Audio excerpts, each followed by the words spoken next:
Nasagip ni Ramon itong si Marites mula sa mga kamay ni Olga ang siyang ikakabagsak sa plano ni Olga at David.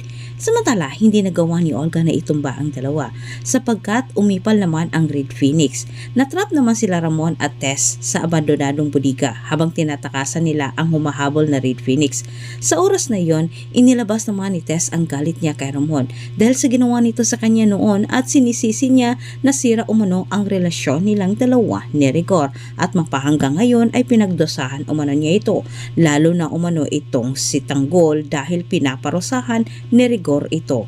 Tuluyan namang napatunayan ni Ramon dahil sa sinabi ni Tess sa kanya na hindi nga siya nagkamali sa kanyang hinala patungkol kay Tanggol. Pinalaya na kasi ni Tess ang katotohanan dapat nang malaman ni Ramon noon pa upang sa ganitong paraan ay makahanap umano si Tanggol ng kakampi na hindi umano niya ito maibigay.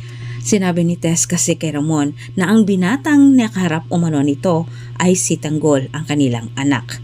Naisip naman ni Ramon na sa oras na yon dahil sobra siyang gigil na makaganti sa ginawang panluloko ni David sa kanya at parusahan itong si Rigor sa pang-aapi sa kanyang anak. Dahil dito, hindi nasabi ni Ramon kay Tess ang pagpapanggap ni David. Sa kabilang banda, nakarating naman kay Rigor ang pagdukot umano ni Tess at Bing. Pero alam mo kung ano ang naisip ni Rigor? Maaring ang mga kaaway umano ni Tanggol ang dahilan kung bakit nadukot dahil gusto makaganti ang mga ito.